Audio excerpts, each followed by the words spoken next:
Salut à tous et bienvenue dans ce 4e épisode Matos. Aujourd'hui, on parle crashpad.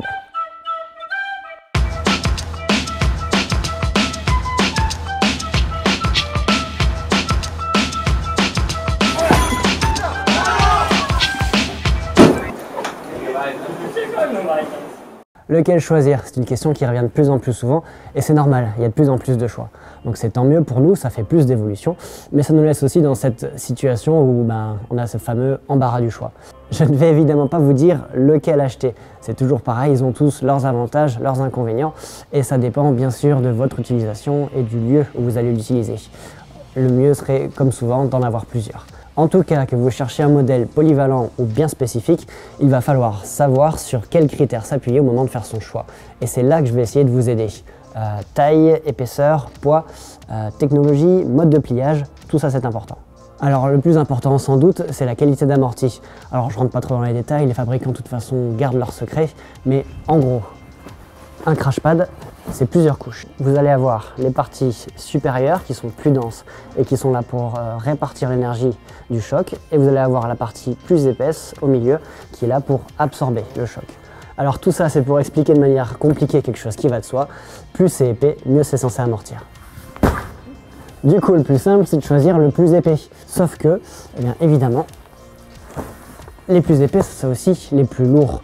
Et ça a son importance, notamment si vous faites de très longues marches d'approche, le poids vous allez le sentir et votre dos ou vos genoux ne vont pas forcément s'en porter mieux. Donc c'est quelque chose à prendre en compte, la marche d'approche, mais aussi le terrain sur lequel vous allez évoluer. Par exemple, si vous grimpez sur un terrain où les réceptions sont vraiment chaotiques, avec beaucoup de rochers, là c'est bien effectivement d'avoir quelque chose d'épais qui va vous permettre d'amortir et de niveler. Si vous allez par exemple dans un endroit où c'est beaucoup plus plat, idéalement sablonneux, comme on trouve souvent à Fontainebleau, par exemple au cul de chien, là tout va bien, c'est pas la peine de sortir le poids lourd. D'ailleurs, les quelques mois où j'ai grimpé à Paris, hop, j'ai utilisé ce petit BA là, qui fonctionne très bien, qui est léger et surtout ce qui n'est pas négligeable, il a pile poil la taille pour passer les portiques du métro. Et donc oui, c'est pas très épais comparé à d'autres, mais c'est largement suffisant pour les endroits comme Blo où les zones de réception sont vraiment généralement confortables et où on marche quand même pas mal parfois. Faut dire aussi, à Paris, la différence aussi, c'est que je savais que je grimperais à peu près tout le temps avec du monde. Ça, c'est un critère aussi à prendre en compte si vous savez que vous allez grimper tout seul ou avec des gens qui eux aussi ont un crashpad. Parfois, il vaut mieux avoir plusieurs petits crashpads pour niveler un terrain plutôt que d'en avoir un gros. Par contre, il faudra faire attention aux jointures entre deux crashpads. Vous allez avoir des zones de faiblesse qui ne sont pas forcément idéales pour protéger les chevilles, par exemple. Du coup, généralement, on met un gros crashpad par-dessus les petits quand on nivelle comme ça.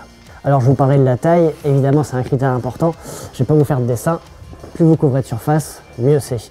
Avec la même restriction que pour l'épaisseur évidemment, plus ce sera grand, plus ce sera lourd. Si vous vous retrouvez dans une forêt dense ou si vous devez crapahuter dans des rochers par exemple, un grand et lourd crashpad, ça va être vite l'enfer à traîner. Ok, du coup maintenant je vais vous montrer mon préféré, qui est celui que je viens de balancer tout à l'heure. Hop, ce petit Okun. Donc l'Okun Moonwalk, moi qui aime la polyvalence, c'est vraiment le meilleur rapport épaisseur, taille et poids que j'ai pu trouver. Et il a aussi plein d'astuces que je vais vous montrer. La première, eh bien, ça va être pour les maniaques comme moi qui aiment bien les chaussons bien propres. Ils ont bien un petit tapis pour les maniaques comme moi. Et surtout, donc là où ça se joue et que c'est super intéressant, ça tourne autour de ce zip ici. Donc, notamment si vous ouvrez comme ça,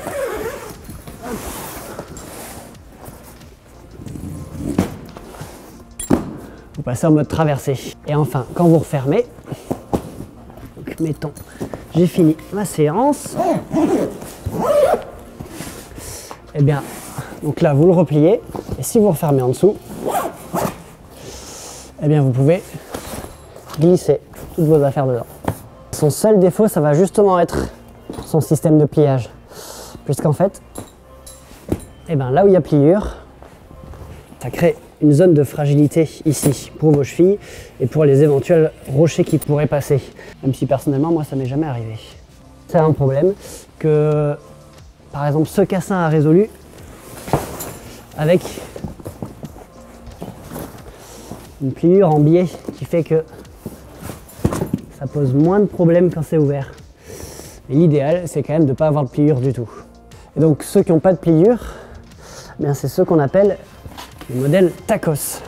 On appelle ça les modèles tacos parce que comme les tacos, on va plutôt les rouler que les plier en fait. Donc là, pareil, hop, je vous fais pas un dessin. L'avantage, c'est qu'on a une protection plus homogène avec aucune zone de faiblesse. Par contre, au moment de le plier, ça va être plus pénible parce qu'il faut carrément hop, monter dessus comme ça. Tchac. Et puis à la fin, ça prendra aussi un peu plus de place. Surtout que le constructeur conseille de les stocker justement ouverts pour pas abîmer la zone de pliure. Donc ce modèle-là, c'est le modèle original Wrap de chez Snap, que j'utilise pas personnellement, mais dont j'ai beaucoup entendu parler. On va dire que ça fait partie des modèles haut de gamme des crash pads. Ça se sent déjà au niveau de la qualité de fabrication, on sent que c'est du solide, mais surtout, c'est à l'intérieur que ça se passe au niveau technologique. Ils ont réussi en fait à mettre au point un système où, en gros, le niveau d'amorti va s'adapter à votre hauteur de chute. Pareil, je vais essayer de pas trop rentrer dans les détails, mais l'idée, c'est qu'en fait, la mousse est composée de plusieurs caissons, et ces caissons sont remplis d'air, et en fait, ils ont fait des petits trous, ce qui fait que quand vous tombez doucement, l'air va s'échapper, et vous allez avoir une chute qui sera très douce. Par contre, quand vous tombez de plus haut, vous tombez plus vite. Et l'idée, c'est que du coup, l'air n'aura pas le temps de s'échapper et vous aurez un amorti beaucoup plus dynamique pour mieux amortir justement les lourdes chutes. J'ai pas spécialement eu l'occasion de le tester. J'ai demandé à Caroline Sino qui dit qu'effectivement, c'est beaucoup plus doux pour le dos. Donc, ouais, procédé intéressant. Ok, dernier critère, le prix. La question qu'on va se poser évidemment, c'est est-ce qu'un crash pad moins cher protège moins bien? De manière générale, les plus épais vont coûter plus cher simplement parce que la matière première c'est la mousse et donc ça va coûter plus cher d'en faire un plus épais. De manière générale, là où ça se joue surtout, ça va tous être des crash pads de bonne qualité, mais ça va vraiment se jouer en fait sur la durabilité. Donc c'est à vous de faire votre choix.